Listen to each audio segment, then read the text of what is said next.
வாழ்க வளமுடன், தமிழே உயிர். இந்த ஒளியலை பார்த்து கொண்டிருக்கும் உங்கள் அனைவருக்கும் வணக்கம். இன்றைய பதிவில் நம்ம பார்க்க போகிறது பல வகையான காய்கறிகளை பயன்படுத்தி ஒரு குருமா வகையை சேர்ந்த சொதி அப்படிங்கிறத எப்படி பண்ணலான்னு பார்க்கலாம். இதை தெற்கு பக்கத்தில் தமிழ்நாட்டில் பண்ணுவாங்க அதிகமாக. இதை நம்ம எப்படி பண்ணலான்னு பார்க்கலாம். இது ஒரு குருமா வகையை சேர்ந்தது. இதுக்காக நான் எடுத்துருக்கிற காய்கறிகள் பார்த்திங்கன்னா, பச்சை பட்டாணி ஒரு 150 கிராம் எடுத்திருக்கேன். 2 கேரட்டை இந்த மாதிரி கட் பண்ணி வச்சுருக்கேன். பீன்ஸ் ஒரு 20 எடுத்திருக்கேன். இந்த மாதிரி நீல வாக்கில் கட் பண்ணிக்கோங்க. உருளைக்கிழங்கு 2 எடுத்திருக்கேன். ஒரு 6 முருங்கைக்காய் எடுத்திருக்கேன். இதில் எந்த காய்கறிகளை உங்களுக்கு பிடிச்சிருக்கோ அதை கூட்டவும் செஞ்சுக்கலாம், குறைக்கவும் செஞ்சுக்கலாம். இந்த அளவு தான் கிடையாது. இப்போ இந்த காய்கறிகளை எல்லாம் வேக வச்சிடலாம். அதுக்கு நம்ம ஸ்டவ் ஆன் பண்ணிவிட்டு ஒரு சட்டி வச்சுக்கலாம். கேரட், பட்டாணி, பீன்ஸ், முருங்கைக்காய், உருளைக்கிழங்கு இது எல்லாத்தையுமே சேர்த்து நம்ம தண்ணி ஊற்றி வேக வச்சிடலாம்.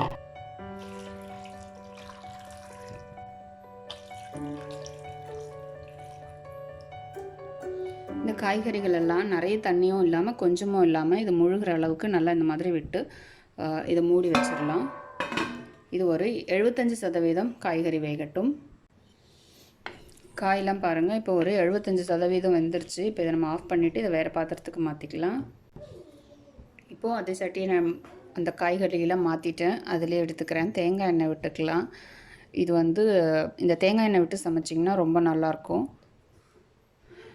ஒரு 2 டேபிள் ஸ்பூன் விட்டுக்கோங்க காயெல்லாம் வதக்கிறதுக்கு. மன்னிக்கணும், காய் இல்லை, இந்த வெங்காயம்லாம் இப்போ வதக்க போகிறோம்.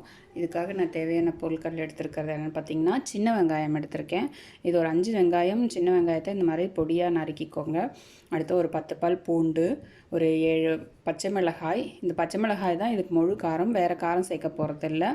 சிறிதளவு கருவேப்பிலை, 2 பிரிஞ்சி இலை எடுத்திருக்கேன். ஒரு 2 துண்டு பட்டை எடுத்துக்கோங்க. ஒரு 4 ஏலக்காய், ஒரு 5-6 கிராம்பு எடுத்திருக்கேன். இப்போ இது எல்லாத்தையும் ஒன்றா சேர்த்துடலாம். எண்ணெய் காயட்டும். எண்ணெய் காய்ஞ்சிருச்சு. நம்ம கடுகு உளுந்து ஒரு ஸ்பூன் சேர்த்துக்கலாம். சீரகம், இதெல்லாம் கலந்த கலவை. நான் பொதுவாக எல்லா தாளிப்புக்கும் இதை தான் பயன்படுத்துறது. கடுகு வெடிச்சிட்ருக்கு. இப்போ இதோட நான் சொன்ன இந்த வெங்காயம், பூண்டு, பச்சை மிளகாய், கருவேப்பிலை, இந்த மசாலா பொருட்கள் எல்லாத்தையும் சேர்த்துடலாம். வெங்காயம், பச்சை மிளகாய் இதெல்லாம் வதங்கிக்கிட்டே இருக்குது. இப்போது ஒரு ஸ்பூன் மஞ்சள் தூள் இதோடு சேர்த்து வதக்கிடலாம். அடுத்ததாக நம்ம வேக வச்சுருக்க காய்கறிகளை இதோடு சேர்த்துடலாம். அந்த தண்ணியோடு சேர்த்துக்கோங்க.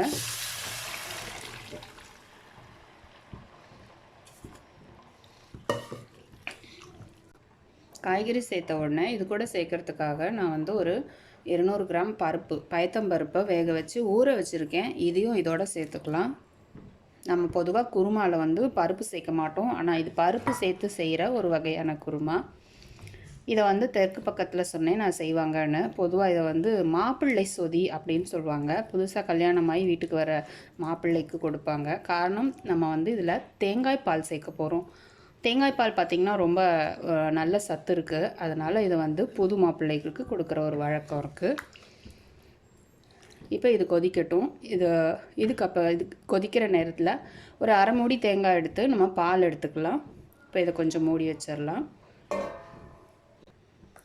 இப்போ இதுக்கு தேவையான உப்பு சேர்த்துக்கலாம்.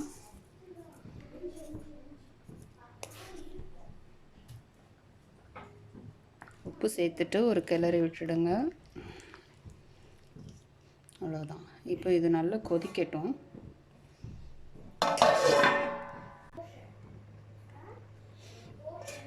நம்முடைய சொதி ரொம்ப நல்லா தயாராகிடுச்சு. வாசனை ரொம்ப நல்லா இருக்குது. இப்போ பாருங்கள், இப்போ கடைசியாக நல்லா கொதிச்சிருச்சு. இறக்குற தருணம் இருக்குது. இதுக்கு முன்னாடி நம்ம சொன்ன மாதிரி ஒரு அரை மூடி நான் தேங்காய் எடுத்து அதோட பால் எடுத்து வச்சுருக்கேன். அதை இதோட சேர்த்துக்கலாம். இந்த சொதி பார்த்திங்கன்னா இட்லி, தோசை, சப்பாத்தி, பூரி, அப்புறம் ஆப்பம், இடியாப்பம் இந்த மாதிரி உணவுகளோடு நம்ம இதை சைட் டிஷ்ஷாக வச்சு சாப்பிட்டா ரொம்ப நல்லாயிருக்கும். அதுவும் இல்லாமல் சாப்பாட்டுக்கும் இதை சேர்த்து சாப்பிடலாம். இன்றைக்கி நான் சாப்பாட்டுக்கு தான் செஞ்சுருக்கேன். தேங்காய் பால் சேர்த்ததுக்கப்புறம் ரொம்ப கொதிக்கக்கூடாது. ஒரு கொதி வந்தால் போதும். இப்போ இதை மூடி வச்சிடலாம். அவ்வளோதான் பாருங்கள், ஒரு கொதி வந்துடுது. இப்போ ஸ்டவ் ஆஃப் பண்ணிடலாம். இதுக்கு மேலே அது கொதிக்கக்கூடாது, இல்லைன்னா தேங்காய் பால் வந்து அதோடைய சுவை மாறி போயிடும். இப்போ உடம்புக்கும் நல்லதில்லை. அவ்வளோதான், நம்முடைய சொதி தயாராகிடுச்சு. கடைசியாக நான் வந்து ஒரு துண்டு இஞ்சியை இந்த மாதிரி துருவி வச்சுருக்கேன். இதை இதோட சேர்த்துக்கலாம். கடைசியாக இஞ்சி சேர்க்கும்போது அதோடைய வாசனை ரொம்ப நல்லாயிருக்கும். அதனால் அடுத்தது ஒரு பாதி எலுமிச்சம் பழத்தை இதில் நம்ம புழிஞ்சிக்கலாம். பழம் பெருசாக இருக்குது, அதனால் நான் வந்து ஒரு பாதி பழம் புழிஞ்சு விட்டுறேன்.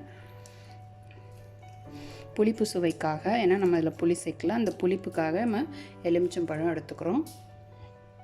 அவ்வளோதான். கடைசியாக கொத்தமல்லி இலைகளை நம்ம இதில் தூவி முடிச்சாச்சு. அவ்வளோதான், நம்மளுடைய சுவையான சொதி ரொம்ப அழகாக அருமையாக தயாராகிடுச்சு பாருங்கள். வாசனையும் ரொம்ப நல்லாயிருக்கு. இதே மாதிரி நீங்களும் சமைச்சு பாருங்கள். பொதுவாக இது மாதிரி மண் சட்டியில் சமைங்க, ஆரோக்கியமும் சுவையும் இன்னும் அதிகமாகும். வாழ்க வளமுடன். ஆரோக்கிய வாழ்வே அளவற்ற செல்வம்.